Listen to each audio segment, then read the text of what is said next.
So the date is August 16th, 2002, and flying over a valley in Afghanistan are two A-10 Warthogs. An A-10 is a heavily armored, low-flying, slow aircraft designed to provide ground cover for troops on the ground. And on this night, it's a very, very cloudy night. The storm's in the area, and these two planes hanging up above, just waiting in case anybody down below needs help. Up there, it's gorgeous. The moon is bright. There's thousands of stars in the sky. The clouds look like the snow had just fallen. Down below in the valley, however, there were 22 Special Operations Forces troops trying to make their way through the country, and they could feel that something was wrong. They felt uneasy. One of the pilots up above, call sign Johnny Bravo, and yes, he stands like this. He could feel their unease listening to them over the radio, so he decides he was going to go down below the cloud and just have a look. He tells his wingman, hang out up here, I'll go see what there is. And he points his plane down into the clouds. And as he's going through the clouds, the call comes over the radio, troops in contact. Troops in contact is what they say when they come under effective fire. It means they're in trouble. So now Johnny Bravo points his plane straight down, the plane's getting thrashed about in the turbulence. And when he comes out below the clouds, he's less than 1,000 feet off the ground, and he's flying in a valley, cliffs on both sides. Now this is only 2002, and the planes were not yet equipped with ground-hugging radar, and worse, they were using old Russian maps. That's all they had at the time. And the sight that greets him is something like he's never seen before, not in training and not in the movies. He sees tracer fire coming from all sides of the valley, pointed right in the middle where the American forces are. And so he picks a point and starts to lay down suppressing fire. And he's flying, and he's in danger of hitting the cliff, of course.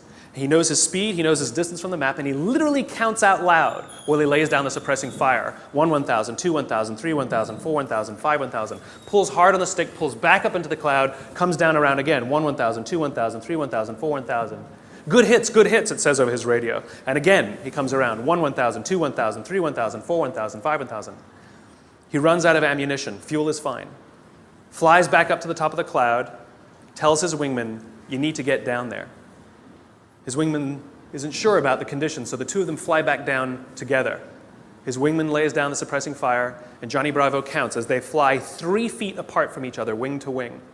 1 1,000, 2 1,000, 3 1,000, 4 1,000, 5 1,000, up and around again. 1 1,000, 2 1,000, 3 1,000, 4 1,000, 5 1,000. That night, 22 Americans went home alive with 0 casualties. My question is where do people like Johnny Bravo come from? Who are they? Who would risk their lives for others so that they may survive? I asked Johnny Bravo. I asked him, why would you do it? Why would you risk your life so that others may survive? And he gave me the same answer that everybody in his position gives, because they would have done it for me. Now, if you think about it, in the military, they give medals to people who are willing to sacrifice themselves so that others may gain. In business, we give bonuses to people who are willing to sacrifice others so that we may gain. We have it backwards. Wouldn't you like to work in an organization in which you have the absolute confidence, the absolute knowledge that other people that you may or may not know who work in the same organization as you would be willing to sacrifice themselves so that you may survive? And I'm not talking about giving your life. I mean, we don't even like to give up credit, you know? So where do people like Johnny Bravo come from? Well, it's an age-old question. They're not born. They're actually made. If you look at the human animal is like a machine. There are systems inside our bodies that are trying to get us to do things that are in the interest of the survival of the human animal, right?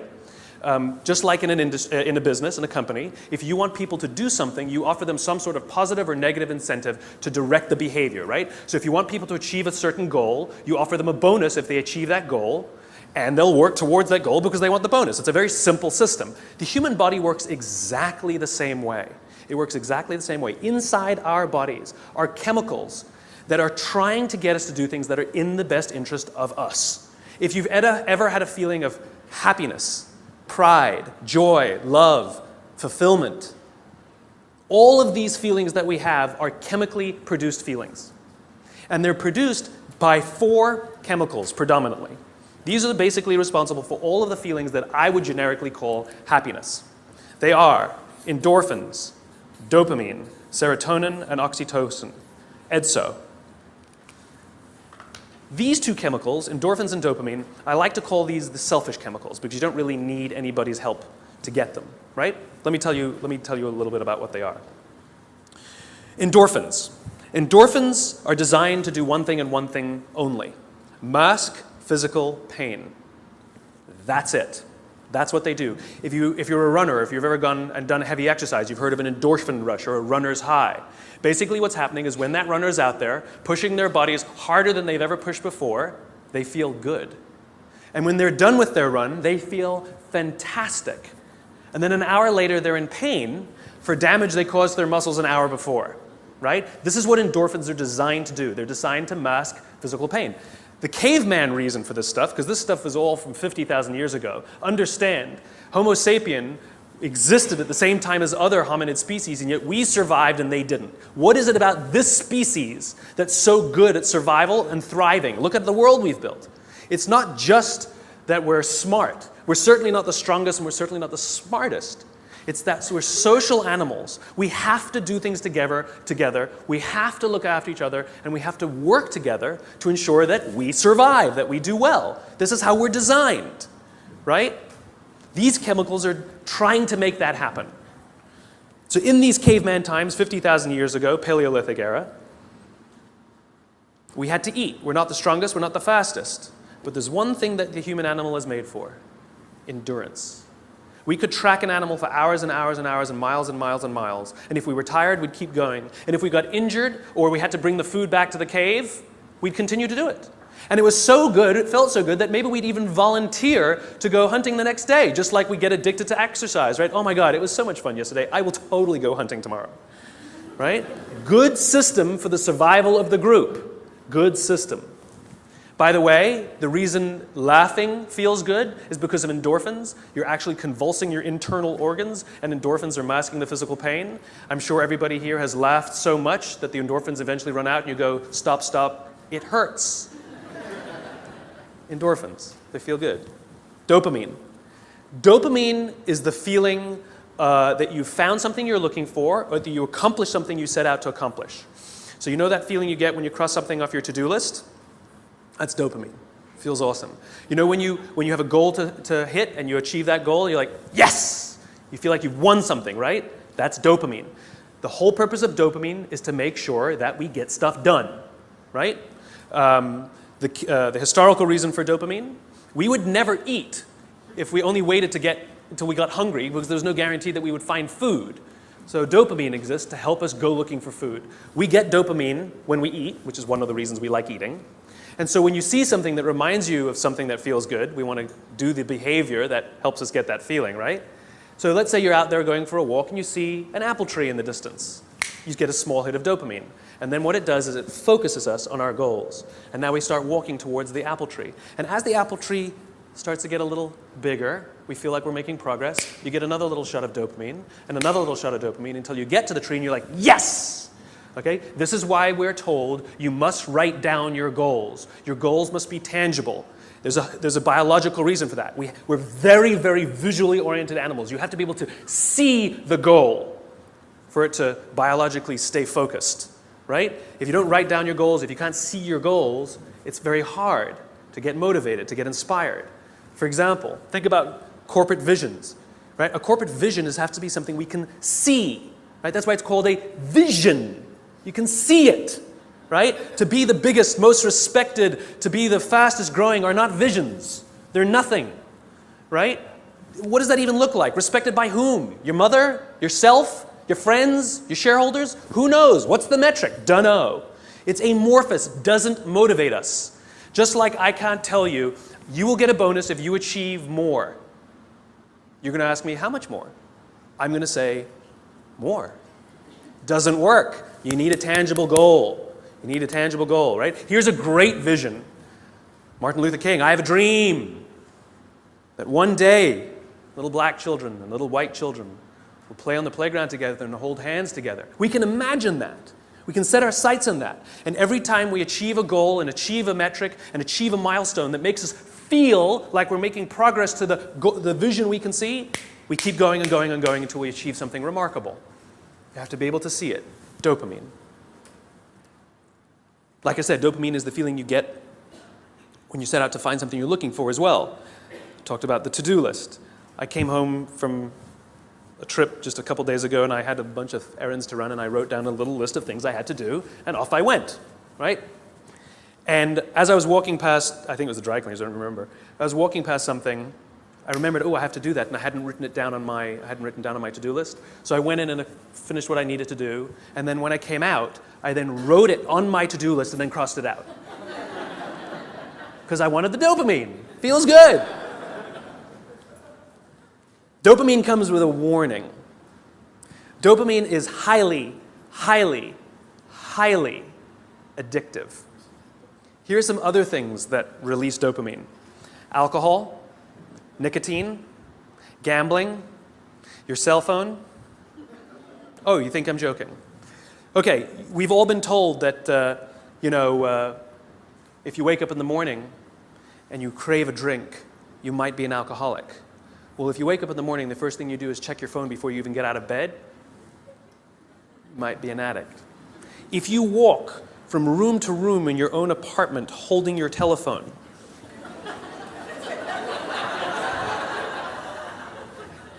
you might be an addict. When you're driving in your car and you get a text and your phone goes beep, we hate email, true. We love the beep, the buzz, the ding, oh. Right? You'll be there in 10 minutes, and yet you have to look at it right now. You might be an addict. And even if you read it and it says, are you free for dinner next Thursday, and you have to reply immediately, you can't wait the 10 minutes, you might be an addict.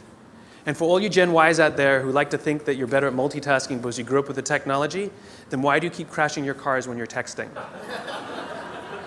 You're not better at multitasking, you're better at getting distracted. In fact, if you look at the statistics, ADD and ADHD have, diagnoses of ADD and ADHD have risen 66% in the past 10 years. Okay, ADD and ADHD is a frontal lobe disorder, right? Are you telling me out of nowhere 66% of our youth have a frontal lobe problem? Where did that come from? No, it's a misdiagnosis, right? What are the symptoms of a dopamine addiction to technology? Distractibility, inability to get things done, easily distracted, shortness of attention. It's all the same thing, so we misdiagnose things. It's the addictive quality of dopamine.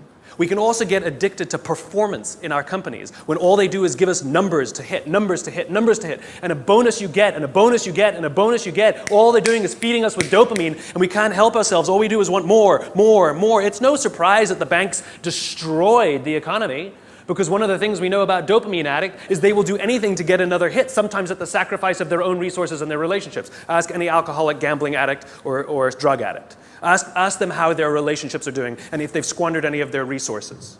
It's an addiction. Dopamine is dangerous if it is unbalanced. It is hugely helpful when in a comfortable and balanced system, but when unbalanced, it's dangerous and it's destructive. You don't need anybody's help to get these. Go for a run, achieve your goals, you'll get dopamine. You'll get endorphins. But you won't have any feeling of fulfillment or love or trust. That's where these come in. These are attempting to manage these. This is what makes our society great. This is where people like Johnny Bravo come from. It's because of these two chemicals that leaders really fulfill their great responsibility. Outside in the world is danger at all times for various reasons. In caveman times, that danger may have been, a saber-toothed tiger. It may have been the weather. It may have been a lack of resources. It may have been, who knows, any number of things. Things that with no conscience are trying to kill you. They want to end your life. And so how do we survive? We work together. And together, we come together in our groups, in our companies, in our tribes, to feel like we belong, to be around people who believe what we believe, so that we may feel safe. When we're surrounded by people who have our best interests in mind and we feel safe, we will organize ourselves and cooperate to face the dangers externally. Don't forget, the outside dangers are a constant. In a modern world, the outside dangers may be your competition that's trying to put you out of business, or at least steal your business. It might be the ebbs and flows of the economy. It might be terrorism. All of these unknowns, all trying to put you out of business, take away your job, take away your livelihood, end it for you. Nothing personal. It's a constant. Inside our organizations, the dangers we face are not a constant. They are a variable. And they are the decisions of leadership as to how safe they make us feel when we go to work. This is the job of leaders. Aesop said it better than I can. There's an Aesop fable about 4 oxen that stand tail to tail. And whenever the lion tries to eat them, no matter what angle from which he attacks, he will always be met with horns. However, due to infighting and disagreements, they separate and they go and graze in different parts of the field. And one by one, the lion picks them off and kills them all. When we stand together, we can more easily face the dangers outside. When we break up inside our companies, if our leaders don't allow us a space to feel safe inside our own companies, to feel like we belong, then we're forced to exert our own energy to protect ourselves from each other. And, by the way, expose ourselves to greater danger from the outside. If you have to worry about politics, if you have to worry about someone stealing your credit, if you have to worry about your boss not having your back, think about the energy you invest, not in your business, not in the products you're trying to develop, not in your work, not in how great you're producing, not in your creativity, but in just keeping yourself feeling safe. This is destructive. The responsibility of leadership is 2 things. 1, to determine who gets in and who doesn't get in. This is what it means to start with why. What are our values? What are our beliefs? Who can we allow in? Second thing is to decide how big this is. How big do we make the circle of safety? How big do we make the circle of belonging? Do we keep it around just our C-level executives and call it an inner circle and allow others to try and fend for themselves and maybe try and get into our inner circle? Or do we extend it to the outermost edges of the organization? Great leaders extend the circle of safety, the circle of belonging, out to the outermost edges. So the most junior person feels like they belong, feels safe, feels like they have top cover from somebody like Johnny Bravo. That's what these other 2 chemicals are trying to do. Serotonin is the leadership chemical, is responsible for feelings of pride and status. This is why public recognition is very important. We are social animals, and we need the recognition of others. This is why we have the Oscars, and this is why we have public awards events. This is why we have commencement for graduation. I mean, think about it. What does it really take to get to graduate college? You need to pay your bills, fulfill the minimum requirements, and collect enough credits. That's it, right? It's a formula. You could get an email that says, congratulations, you fulfilled all the requirements for graduation. Enclosed, please print out the PDF of your diploma. P.S. magna cum laude, right? Wouldn't feel so good, right? So instead, we have a big ceremony to recognize the accomplishment. And in the audience, we put our family and our friends and our teachers, all of those in our tribe who've supported us and watched our backs as we've made it through. And then we show up on that day, and we go up on that stage, and we take our diploma. It feels great. We feel our status rise. We feel our pride go up. And by the way, when you have serotonin in your veins, your confidence goes up also. And here's the best part about serotonin. At the exact moment that you took your diploma and you felt that surge of serotonin go through your body, at the exact moment, your parents sitting in the audience also got a surge of serotonin and also felt an intense pride watching you graduate. And this is what serotonin is trying to do. It is trying to reinforce the relationship between parent and child, boss and employee, coach and player, the caregiver and the one who is grateful for the support they are given. And think about it. Think of the speeches that we give. If you give an award to somebody, what do they say? I couldn't have done it. I thank God. I thank my parents. I thank my coach. We thank the person who we believe was looking out for us. We could not have done this without them, we say. And they look at us and they say, so proud of you. And we work to make them proud. Great teams don't want to win the trophy. Great teams want to win one for the coach. They want to make the coach proud. We want to make our parents proud. And it raises our status, and it raises our confidence, and it feels good, and we in turn will look after others so that they may accomplish the same. This is what serotonin is trying desperately to do. The problem is you can trick serotonin. We live in a materialist society, so we judge status very often in our country based on how much money you make, right? So any conspicuous display of wealth raises your status. This is why they put the logos on the outside. No good on the inside, nobody can see them. We want the red line of our Prada glasses. How good, you own a pair of designer shoes, how good does it feel to put on your Gucci shoes? Oh my God, it feels so good. You walk out and you feel $1 million. You can actually feel your confidence rise when you put on the stuff, right? Because it's showing this display of status. It feels great. The problem is there was no real relationship that was reinforced because of it. You tricked the system. That's why we keep trying to accomplish things and accumulate more and more material goods, and yet we never feel successful because there was no relationship. We tricked it. We gamed it. Serotonin is the leadership chemical. The reason I call it the leadership chemical is a historical reason, a very simple historical reason. We had a very practical problem as our animal was developing, as the Homo sapien was developing. We lived in communities of about 100 and 150 people. And there's a very practical issue, which is if we're hungry and somebody brings back food and drop a carcass on the floor, we're all going to rush in to eat. And if you're lucky enough to be built like a linebacker, you will elbow your way to the front. And if you're the artistic one of the family, you get the elbow in the face. Not a good system to keep the whole tribe alive, and definitely not a good system for cooperation. Because remember, the value of group living means that if I trust you and you trust me, I can fall asleep at night and trust that you will alert me to danger. If I don't trust you, I can't go to sleep at night. It's the same in our companies. If we trust each other, we will turn our backs, we will take risks, we will innovate, we will do things that will change the course of our world. If I don't trust you, I can't do that. I can't do that. There's value in group living and group working. And so if you got an elbow in the face that afternoon, odds are very high that you're not going to wake the guy who punched you if danger's there. You're just not going to do it. Bad system. And so we evolved into hierarchical animals. We're constantly assessing and judging each other, constantly arranging ourselves. Who's the alpha? Who's the dominant? Who's the one who sort of is the more dominant personality or dominant talent in the room? In caveman times, it might have been physical muscle. In a creative industry, it might be talent. In the military, it might be courage. There's no standard by which we judge alphas. It's relative to the industries we're in. And it's relative to us as well. If you've ever met someone and you were nervous while you were meeting them, you're not the alpha. We've all had the experience where we're meeting somebody and we can sense that they're nervous meeting us. You're the alpha. I'll tell you a little aside that's kind of funny. You know when women all live together, their menstrual cycles align, right? Assuming they're not on the pill, then it doesn't work, right? But if they're not on the pill, all the menstrual cycles go together on the same schedule. It's not arbitrary.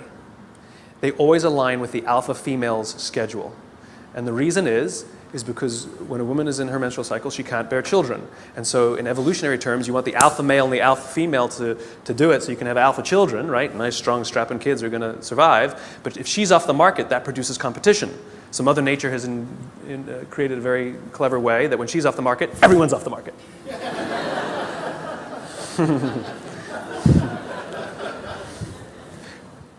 Back to the talk. So we're constantly judging and assessing each other who's alpha, right? And what we do is when we assess that someone else is the alpha, we voluntarily take a step back and allow them to eat first. Alphas get first choice of meat and first choice of mate. Good system. Good system. The alpha gets to eat first. The rest of us may not get the best cut of meat, but we will get to eat eventually and we won't get an elbow in the face. Good system. We'll happily alert them to danger later. Good system. This is why we're constantly trying to raise our status, is because there are benefits to being the alpha. People will do things for us and step back and offer us favors, right? We to this day, we're perfectly comfortable giving special treatment to our alphas. No one has a problem that your boss makes more money than you. You might think he's an ass, But you don't have a problem that he makes more money. Nobody has a problem that somebody who outranks us at work has a bigger office than us. Doesn't offend us. It is deeply ingrained in us. We happily step aside and allow our alphas first choice of meat and first choice of mate. It's good to be the king. There are advantages that come with being the alpha. You get special treatment. You get to eat first. People show you love and respect. It boosts the serotonin. You walk around like this. It boosts your confidence. It's awesome. But it comes at a cost. You see, the group is not stupid. We're not giving all of that stuff away for free. Leadership, alpha, comes at a cost. You see, we expect that when danger threatens us from the outside, that the person who's actually stronger, the person who's better fed, and the person who is actually teeming with serotonin and actually has higher confidence than the rest of us, we expect them to run towards the danger to protect us. This is what it means to be a leader. The cost of leadership is self-interest. If you're not willing to give up your perks when it matters, then you probably shouldn't get promoted. You might be an authority, but you will not be a leader. Leadership comes at a cost. You don't get to do less work when you get more senior. You have to do more work. And the more work you have to do is put yourself at risk to look after others. That is the anthropological definition of what a leader is. This is why we're so offended by these banker boys who pay themselves astronomical salaries. It has nothing to do with the number. It has to do with the fact that they have violated a deep-seated social contract. We know that they made all of that money and allowed their people to be sacrificed. In fact, they may have sacrificed their people for the money. If I told you we're going to give $150 million to Nelson Mandela, would anyone have a problem with that? Nope. $250 million to Mother Teresa. Got an issue with it? Nope. It's not the number.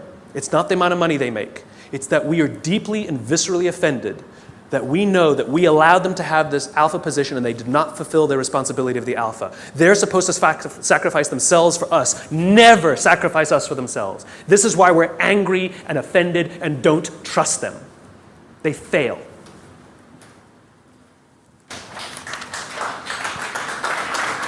Oh, there's more. Oxytocin. This is the best chemical of all. Oxytocin is the feeling of love and trust and friendship. It's all the warm and fuzzies. It's all the unicorns and rainbows. It's the reason we like to spend time with our friends even if we don't do anything with them. We just sit and watch TV. We love their company. I promise you, nearly every single person sitting in this room today chose the person they're sitting next to. You're not sitting next to a stranger. You're sitting next to somebody you met, came with, or kind of know a little bit. Why? Because it makes you feel safer, doesn't it? If you got up and went and sat next to strangers, it wouldn't feel so good. That's the feeling of oxytocin. Oxytocin is that intense feeling of safety that someone's got your back. There are multiple ways you can get oxytocin. One way to get it is physical contact. Hugging feels wonderful. Right?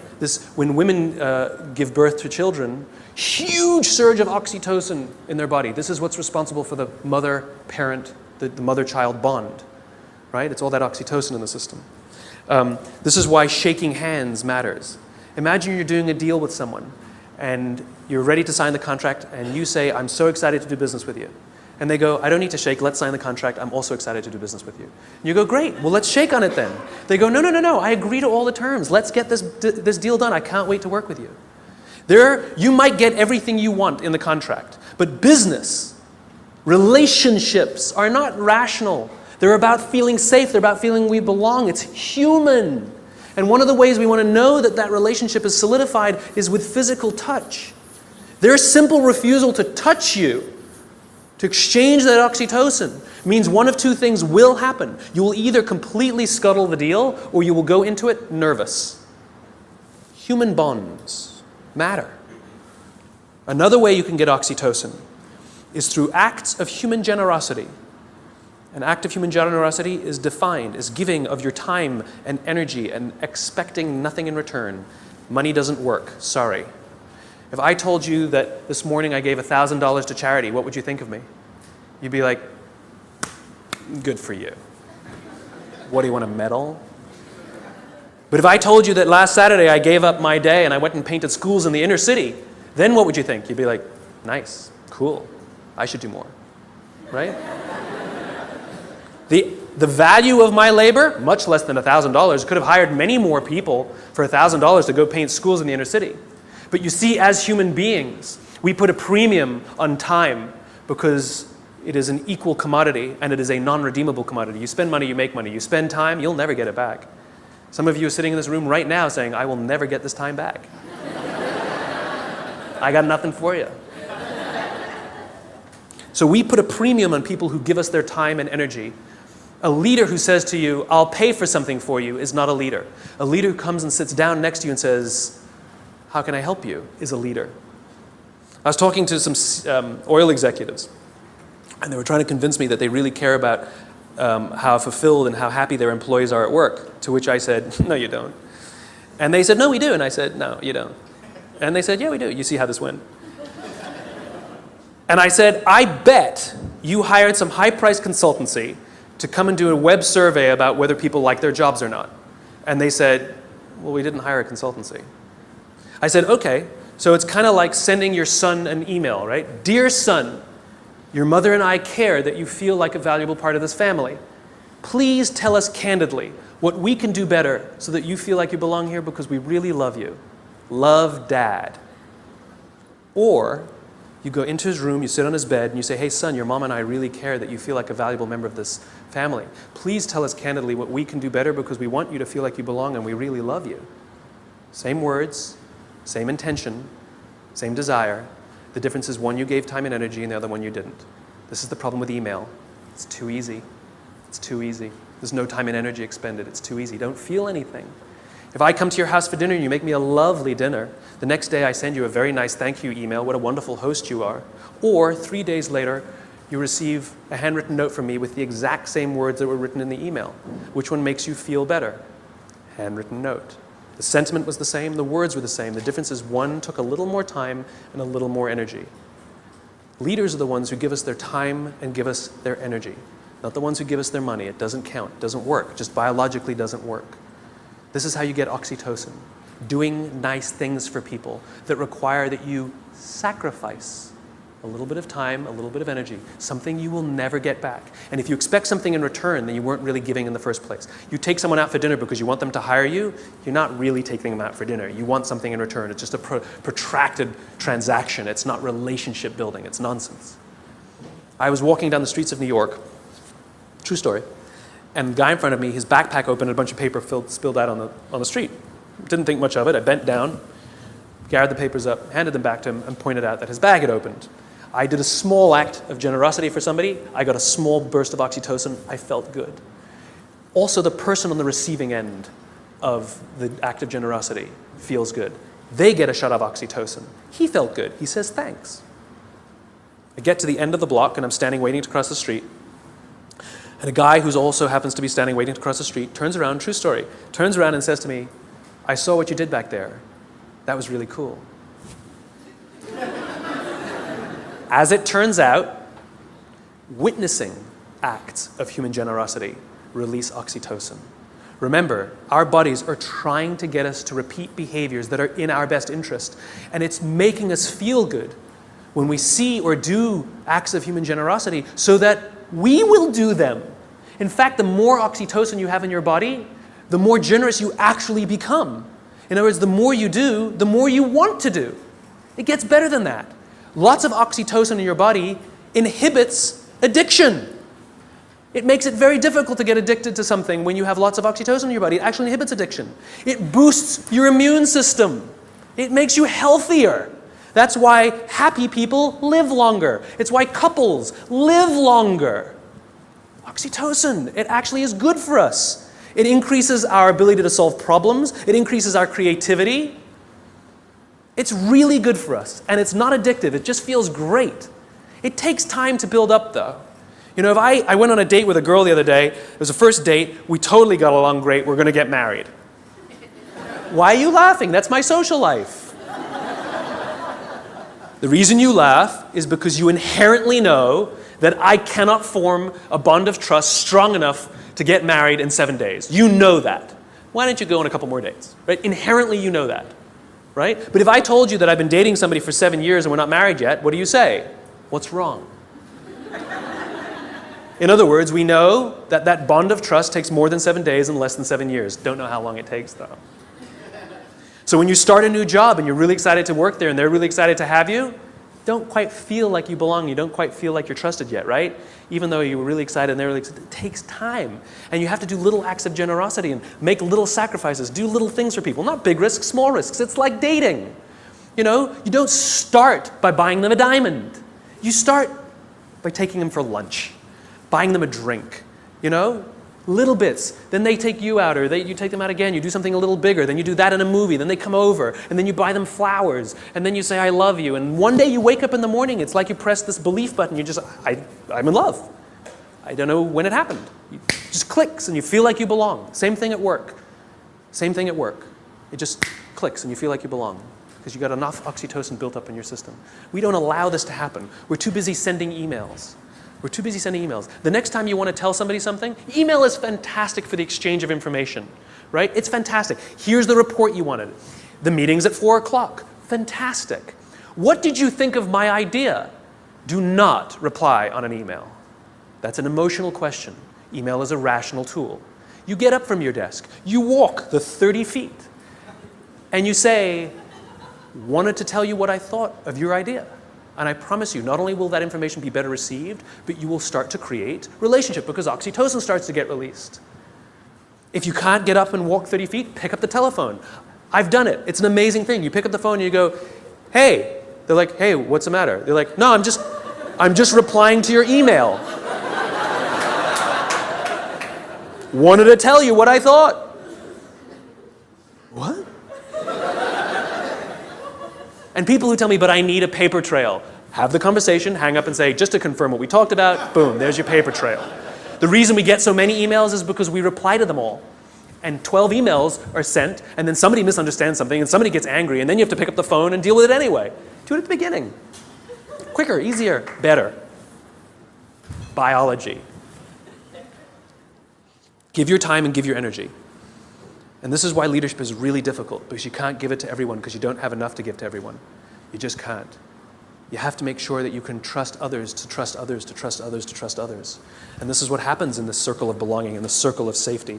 This is what effective bureaucracy is, which is, as the CEO, as the leader, or whatever your job is, you have one responsibility and one responsibility only, which is to make sure the people you know that you have physical contact with, you know their names, are confident and feel looked after, and encourage them to do the same for the ones who work beneath them, who work beneath them, who work beneath them. And when this group of people really feel safe, then they will invite in the customer to also feel safe. They will talk to these people as if they are human. I actually flew on an airline recently, and I was appalled at how I was treated. It was disgusting. It was like cattle, right? And I said something. I said, why do you treat people like cattle? And she literally said to me, I'm sorry, sir, I have to do it or I'll lose my job. What did she tell me? My organization that I work for doesn't make me feel safe. I don't feel like I belong. So I'm going to treat you like dirt to protect myself. As opposed to somebody who feels safe and says, sir, I will do everything in my power to make sure that you feel happy and good because I'm not worried. That's called a highly effective organization. There's one more chemical I haven't told you about. The big C. Cortisol. Cortisol is the feeling of stress and the feeling of anxiety. We share these chemicals with all the social mammals. And so when you see a herd of gazelle, you've all seen the documentary on Discovery or whatever, right? You see a herd of gazelle grazing, and one of them thinks they hear a rustle in the grass, and they go, head, right? That's what cortisol does. Cortisol is designed to keep us alive. It is the first stage of fight or flight. It makes us paranoid. It makes all of our senses hyper-attuned to look for danger. It injects glucose into our muscles to make us stiff and ready to go in case we need to fight or flight. It increases our heart rate like crazy, right? And it makes us start looking. It makes us paranoid to find the danger. And the cool thing about cortisol when you work in a social environment is if other people sense that you're nervous, they get nervous. So all the other gazelle go, they didn't hear anything. They just saw Steve over there get really freaked out. And so they got all freaked out. And now they all start looking for the danger. Good system. And one of them, who didn't even hear the initial rustle in the grass, sees the lion, runs, they all run, they all live another day. Good system. So that when we go to work and somebody says, I think there's going to be layoffs, all of us are like, what do you mean? Wait, we're all paranoid now. We're all freaked. I shouldn't have talked in that meeting. We start to get crazy. We start to get paranoid. Our hearts start to race. That's what cortisol does. It's trying to keep us alive. You wake up in the middle of the night, you hear a bump in the middle of the night. What's the first thing you do? You wake the person next to you. And then what do? They go, And if there's nothing there, you go and trust your eyes, right? You go looking for it. We're visual animals, right? If there's nothing there, you go like this. Cortisol leaves our body, and we relax, and our heart rate goes back down. Cortisol, to get all of that extra energy, to make us paranoid, to make us self-interested, it needs to shut down non-essential systems because it has to get it from somewhere, right? So it shuts off things like growth. You don't need your fingernails to grow at that moment. It shuts it off. The other thing it shuts off is our immune system. Don't need it in that moment. The problem is you're not supposed to have cortisol in your system all the time. You're supposed to have it in and then gone. And when we go to work in a place that doesn't make us feel like we belong, that doesn't make us feel safe when we're at work, guess what? We got little bits of cortisol dripping in our body. Drip, drip, drip, drip. Makes us paranoid. Drip. I know my boss hates me. I know he hates me. He hates all my ideas. I know it. Drip, drip. It makes us self-interested. One of the things cortisol does, it inhibits the release of oxytocin. Biologically, if you work in a high-stress environment where you don't feel safe, you are biologically less empathetic and less generous.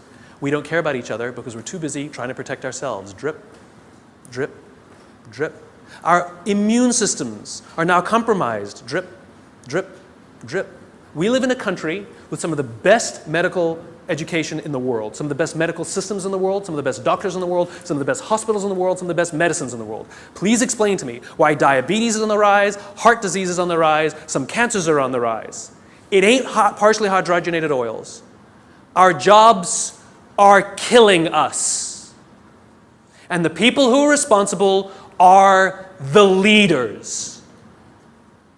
And we also know that parents who come home stressed out, their kids learn that this is what work is.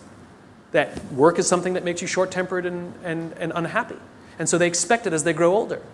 Worse, we know that parents who come home upset and angry, it has such a negative impact on their children that there's some studies that show that they might actually become bullies because of their unhappy parents who hate their jobs and have excessive amounts of stress.